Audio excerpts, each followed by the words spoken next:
오늘 밤 사경이라는 게 유대인의 시간으로 치자면은 뭐 새벽 3시에서 6시 사이 정도 되니까 지금 시간쯤 되는 것 같아요. 지금 시간쯤에 제자들이 배를 타고 그들이 항해를 하고 있습니다. 너무 익숙한 공간이죠. 제자들에게는 어부도 있었고, 그러니까 익숙한 장소, 익숙한 행동, 그리고 배를 건너 건너편으로 간다라는 건 이전에 예수님께서 사역을 하실 때 종종 하셨던 일이에요. 거라사로 갈 때, 가다라로 갈 때도 배를 타고 가셨고, 그곳에서 올 때도 배를 타고 오셨고, 그리고 마태복음 13장에 설교를 하실 때도 배를 타고 배 위에서 설교하시고, 배라는 공간은 제자들에게 굉장히 익숙한 공간이었습니다. 그리고 그 배에서 물질을 하고 건너가는 것은 익숙한 행동이었어요. 그런데 낯선 일이 있었는데 그건 예수가 없다라는 거죠. 분명히 예수가 보낸 건 맞습니다. 그런데 지금 예수는 없어요. 거기다가 이제 조금 뒤에 보면 알겠지만 예수가 준 것은 오직 말씀밖에 없었습니다. 내니 안심하라, 내니 두려워 말라라고 말씀만 하지 오지를 않고 있는 거예요. 그런 상황에서 이 제자들이 의심이 적다라고 주님께 혼나는 모습이 그려지고 있습니다. 말씀을 묵상하며 우리가 담아야 될 첫 번째 교훈은요, 아무리 익숙하고 아무리 자연스럽다 할지라도 절대로 방심하면 안 된다라는 거예요. 그들은 내리치는 풍랑을 주님께서 잠잠케 하실 수 있음을 알았음에도 불구하고 주님을 의지하지 않고 있습니다. 주님을 의지하지 않고 자신의 경험과 자신들끼리 우왕좌왕하고 있는 모습을 보이죠. 제자들이 만약 혼자 배 위에 있었다면 주님을 찾지 않았을까라는 생각을 오늘 말씀을 묵상하며 하게 되었습니다. 예수 빼고 나머지만 모여 있으니까 너무 우왕좌왕한 거예요. 이거 이렇게 해야 된다, 저거 저렇게 해야 된다. 중심을 잡지 못하고 뭐 누구는 주님이 우리를 왜 이런데 보내신 거냐, 뭐 불평하기도 하고 그러면서 상황이 파국으로 치닫는 것을 보며 우리의 삶이 당연하게 뭐 이 정도 뭐 늘 살아왔으니까 생각한다고 할지라도 예수의 말씀을 떠난 삶은 풍랑 가운데 있을 수밖에 없다. 우리가 붙잡아야 될 유일한 답은 예수의 말씀뿐이다. 제자들은 예수가 나를 보냈기 때문에 이유가 있겠지 하고 이해해야 했습니다. 예수가 나를 보냈기 때문에 풍랑 가운데라도 올 수 있겠지라고 믿어야만 했습니다. 예수가 내니 안심하라고 했을 때 두려워하지 말고 안심해야 했습니다. 그런데 주님께서 말씀을 주셨는데도 불구하고 제자들의 마음이 흔들리는 것처럼 주님이 오늘 우리에게 말씀하고 있는 거죠. 너 지켜봐라. 내가 오늘 새벽에 너에게 안심하라, 내니 두려워 말라라고 이야기를 하는데도 불구하고 네가 얼마나 두려워하고 얼마나 예수 없이 사람들끼리 우왕좌왕하고 네 힘으로만 이거를 해결하려고 하고 나에게 불평하고 원망하고 있는지 한번 하루를 돌아봐라 라고 주님께서 오늘 우리에게 말씀을 하고 계시는 겁니다. 그래서 방심하지 않으셨으면 좋겠고요. 두 번째로 보면은 우리가 어떤 고백을 하는지를 돌아보셔야 됩니다. 오늘 그 제자들이 예수를 처음 봤을 때 뭐라고 했는지 한번 볼까요? 26절에 보면 놀라 유령이라 하며 무서워하여 소리 지르거늘. 제자들이 예수님이랑 지금 시간을 꽤 보내지 않았습니까? 근데 예수님이 어떤 지점에서 화가 딱 났는지 제자들은 알아야 했어요. 그 이전 장을 보면요, 예수님을 귀신의 왕이라고 부르는 종교 지도자들이 있습니다. 그것 때문에 예수님이 엄청 화가 나셨어요. 어떻게 나를 귀신의 왕이라고 이야기할 수 있느냐? 심지어 귀신들조차도 위아래가 있는데 니네는 진짜 위아래가 없구나 라고 이야기하신 게 예수님의 모습이었어요. 아니 그런데 제자들은 예수님이랑 그렇게 다녔으면서, 그리고 그 얘기를 뻔히 들었으면서도 그들의 고백과 똑같은 고백을 하는 게 제자들의 고백이었다라는 거죠. 이게 제자들의 영적인 현 주소였다라는 겁니다. 제자들의 두 번째 고백은 베드로가 이야기하죠. 28절 주여 주여라고 불렀으면 주님으로 믿어야 되는 겁니다. 근데 말로만 주여라고 하고 만일 주님이시거든 이게 무슨 소리입니까? 주님이라고 부르기는 하지만 주님임을 당신이 입증해 달라 나한테. 마치 거래를 하듯이 내가 믿음이 없는 건 내 탓이 아니라 당신 때문이다. 그러니까 나를 명하여 물 위로 오라고 하라. 나도 당신처럼 기적을 행하게 하소서. 나도 당신처럼 오늘 하루를 정복하고 군림하게 하소서. 당신이 뭐 이 세상을 인격적으로 찾아오고 배려하고 존중하고 뭐 이런 건 나 알 바 모르겠고, 당신도 기적을 행하니까 나도 기적을 행하면 내 마음이 두려움이 없을 것 같습니다 라고 기도하는 유아기적 신앙의 모습을 고백하고 있는 게 이 수제자 베드로가 했던 고백이라는 것이죠. 베드로는 평생 동안 무리에서 살았던 사람입니다. 자신이 마주했던 그 무리라는 것, 예측할 수 없는 상황을 다스리고 정복하기를 원했어요. 소위 말해서 우리가 기도했는데 오늘 여기서 100억이 주어진다면 우리가 생각하는 많은 문제 다 그냥 한 큐에 해결될 수 있지 않겠습니까?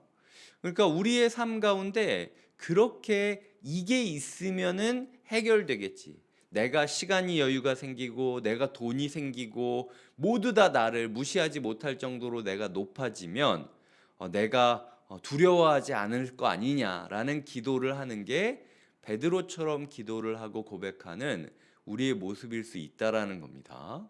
근데 주님께서는 응답해 주시는 것 같아요. 하지만 응답해 주시지만 주님께서 모르셨겠습니까? 저는 주님께서 이미 베드로가 배에 빠질 걸 알고 물에 빠질 걸 알고 부르신 거라고 생각을 해요. 왜냐하면은 예수님께서 말씀을 주셨는데도 말씀을 마음에 심지 않고 뭐 13장에서 말씀을 뿌리는 비유가 나오잖아요. 말씀을 뿌리지 그 마음에 심지 못하고 염려와 근심과 불안 때문에 말씀을 밀어내는 게 돌밭이나 가시덤불이랑 다를 바가 없어요. 그런 모습을 예수님이 알고 계셨기 때문에 이미 네가 그런 얘기를 하는 거 보니까 뭐 유령이라고 하고 그리고 뭐 당신이 주님이시면이라고 이야기하는 꼴을 보니까 안 될 걸 알고 있는데도 불구하고 베드로의 영적인 현 주소를 알려주기 위하여 응답해 주십니다. 그래 한번 네 말대로 한번 해보자. 나는 능력을 주겠다. 그 능력을 네가 믿음으로 감당할 수 있을지 네가 한번 드러내 봐라 라고 이야기를 하시면서 초반에는 물을 걷는 거를 보여주시는 거예요. 예수님은 분명히 물을 걷게 하신 거죠. 그런데 베드로는 물 밑으로 믿음이 없어서 빠지는 모습을 보입니다. 그리고 뭐라고 이야기하냐면 30절에 보면 분명히 얘기하죠. 바람을 보고 무서워 빠져가는지라. 지금 물 위를 걷는 나의 발, 물 위를 걷게 하시고 내 앞에 서 있는 예수님을 보는 게 아니라 바람을 보고 무서워 빠졌다라고 이야기를 하는 거죠. 결국 베드로의 삶 가운데 예수가 문제가 아니고 능력이 없어서가 아니라 내가 염려하고 불안하기 때문에 지금 빠지고 있다라는 걸 아니까 베드로가 말하는 겁니다. 주여 나를 구원하소서. 이게 우리의 기도의 내용이 될 때가 되게 많다는 거예요.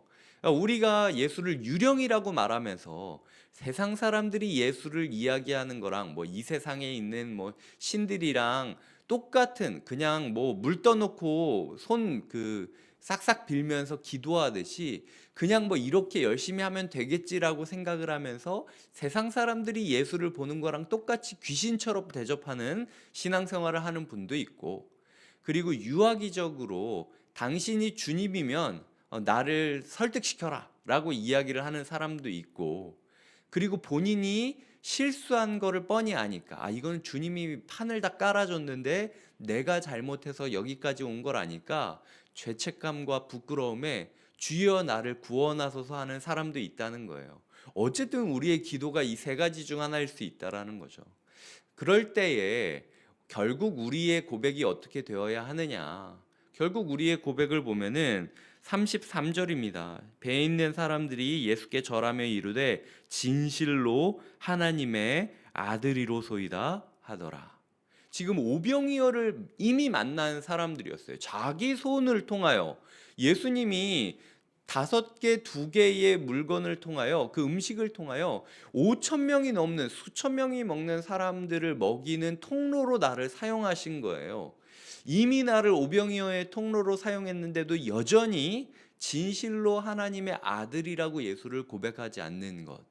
주님께서 오늘 우리가 어떤 고백을 하며 살아가는지를 점검하며 네가 나에게 부르짖을 딱 하나의 고백은 진짜 하나님의 아들이십니다, 주님이라고 고백하기를 나는 바란다라는 그 주님의 마음을 우리가 헤아려야 된다라는 거죠.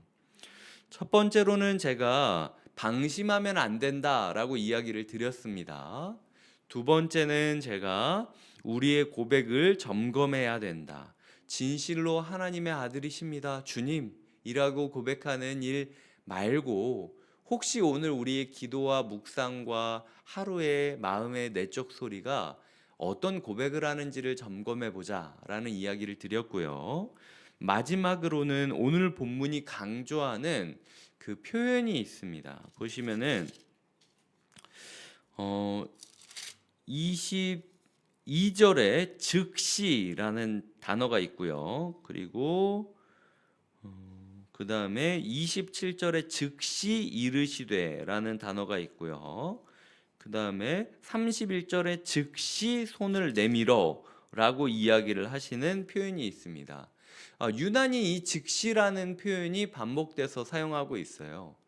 제자들은 예수님이 밤 사경이 될 때까지 왜 안 오셨냐라고 이야기를 하지만 그들은 믿어야 했던 겁니다. 예수님은 즉시의 예수님이라는 것. 즉시 우리를 보내시고 즉시 우리에게 말씀하시고 즉시 손을 내밀어 주시는 인격적인 분. 우리가 느껴질 때는 우리 인생의 문제를 절대로 여태까지 해결하지 않는 것처럼 보인다 할지라도 예수님께서는 즉시의 주님이라는 그 예수님의 사랑, 우리 목자의 사랑을 신뢰하며 걸어가는 것이 필요하다라는 겁니다. 전에도 이야기 드렸듯 건기가 되었을 때 양들은 오직 목자의 음성을 따라서 눈으로 보기에는 양은 또 눈이 잘 안 좋지 않습니까? 근시가 심하기 때문에 눈으로 보기에는 모래밖에 없는데도 불구하고 목자가 먹으라고 하면은 풀이 있다고 믿고 뜯어야 했어요. 고개를 쳐박고 막 흔들어야 여기 풀이 있구나 느껴지고 그 풀을 모래와 함께 잘근잘근 씹어 먹으며 소화하게 되는 게 푸른 초장 쉴만한 물가인 겁니다. 주님께서 때로 우리를 모래 한가운데 보내시는 느낌을 받을 수 있을 거예요. 하지만 말씀을 통하여 주님이 보내셨다면 이유가 있는 겁니다. 말씀하셨다면 믿고 평안해야 되는 거예요. 주님께서는 즉시 또 우리에게 손을 뻗어서 우리를 꾸짖어 주시고 다시 회복시켜 주실 겁니다. 이 즉시의 하나님을 믿으며 묵상하며 살아가야 되는 것, 이것이 우리가 살아가야 될 하루의 모습이라는 것이죠. 말씀을 맺겠습니다. 마태복음 4장 20절과 22절을 보면요, 이 즉시라는 단어가 동일하게 등장합니다. 근데 제 기억으로는 이게 뭐였냐면 예수를 만났을 때 고기를 많이 잡고 제자들이 곧 그물을 버리고 예수를 따랐더라. 곧이라는 단어로 나오고요. 그 다음에는 곧 배와 아비를 버리고 예수를 따랐다. 이 곧 따랐다라는 표현으로 등장하고 있습니다. 우리가 주길에 주를 구할 때, 주를 찾을 때, 주를 기다릴 때 즉시 찾아오시는 주님 앞에 우리가 해야 될 반응은 우리도 곧 모든 것을 버리고 주님을 따르는 자로서 합당하게 살아야 된다라는 거죠. 주님께서 우리에게 말하고 계십니다. 너의 정체성이 무엇이냐? 여전히 너희가 어부처럼 어부의 세상, 어부의 때를 생각하며 어부의 상식으로 이 풍랑을 맞이하고 있느냐? 너희는 나를 따르는 자다. 너희가 곧 나를 따랐지 않냐? 나도 즉시 너희에게 올 것을 믿어라. 제자들은 예수가 부활하고 승천하신 이후에도 이 구절을 묵상하며 늘 즉시라고 답하며 로마의 핍박 가운데 순교로 자신들의 믿음을 증명하였습니다. 하나님께서 오늘 우리를 죽음 가운데 밀어 넣으실지라도 그럼에도 불구하고 즉시 오실 주님을 포기하지 않고 붙드시는 하루 되시길 주님의 이름으로 축복드립니다. 기도하시겠습니다. 하나님 아버지, 우리가 방심하지 않게 하여 주시옵소서. 배라는 익숙한 공간, 그리고 건너편으로 건너가야 되는 익숙한 상황, 하지만 그럼에도 불구하고 우리의 상식에 지배당하는 것이 아니라 주님이 우리를 보내셨다는 말씀에 집중하며 상황을 대처하게 하여 주시옵소서. 오늘 하루 우리의 고백이 무엇인지 돌아보게 하여 주시옵소서. 우리가 세상 사람들이랑 똑같이 주님을 고백하고 있지 않나, 유아기적으로 주님과 거래를 하려고 하지 않나, 죄책감 가운데 주님께 도와달라고 허우적거리고 있지는 않나 돌아보게 하여 주시고, 주님께서 그 모든 걸 버리고 일단은 내가 바라는 고백은 딱 하나, 진짜 주님이 하나님의 아들이라는 것을 믿고 고백하는 그 고백으로 우리를 채우게 하여 주시옵소서. 날마다 즉시 역사하시는 주님을 끝까지 신뢰함으로 우리도 모든 것을 버리고 주님을 따르는 하루가 되게 하여 주시옵소서. 제자를 제자답게 만들고 세워가실 예수 그리스도의 이름으로 기도드립니다. 아멘.